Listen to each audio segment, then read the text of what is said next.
Okay, so for today's deep dive, we're jumping into a really fascinating conflict right at the heart of teaching, classroom authority. It's a big one.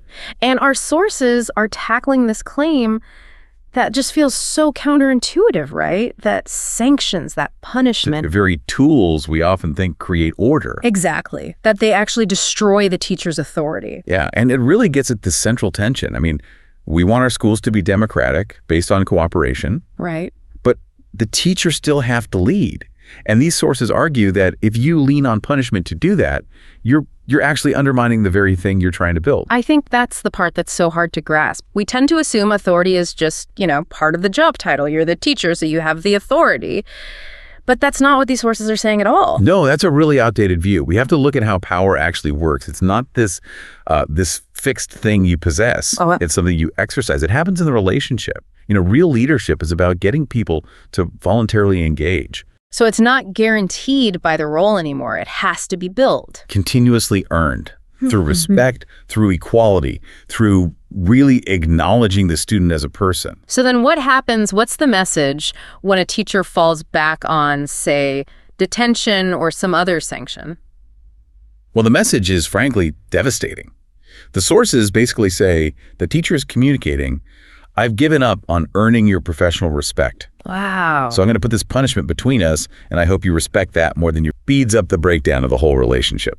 And we see that negative spiral start with something as common as scolding, right? Which the sources define pretty specifically. They do. It's not just correcting a kid. It's humiliating, degrading, often aggressive behavior. And any effect it has is so short term. Which just forces the teacher to keep, turning up the volume? Exactly. It's a losing game. Yeah. And the case of Samir, this little second grader, is just a heartbreaking illustration of this. Yeah, let's talk about that. A teacher, Jens, who doesn't even know him. Right. Doesn't know the context, nothing.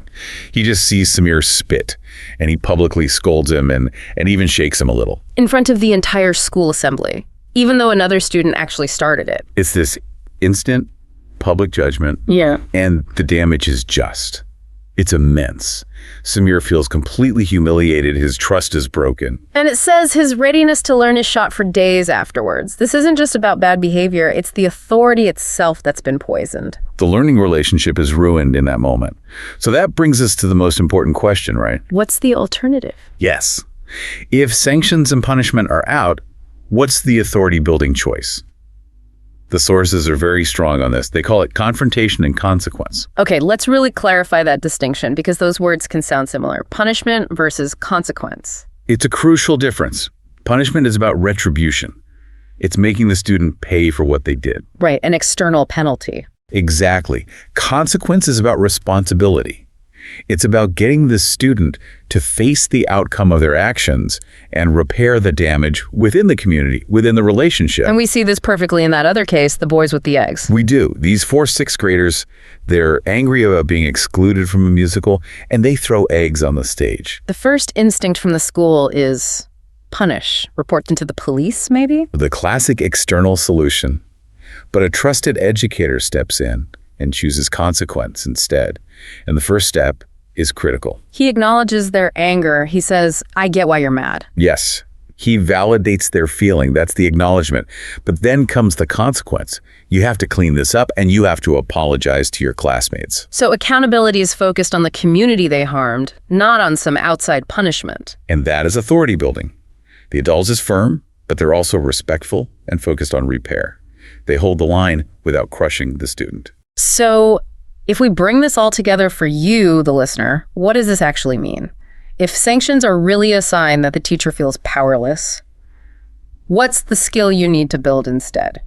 It's not about finding a new tactic. It really comes down to self-insight and what the sources call your professional personal expression. Which means? It means combining your subject knowledge with a real ability to listen, to hold a clear structure, and most importantly, to align who you are inside with what you do on the outside. That consistency, Yeah. That's the real source of authority. It is.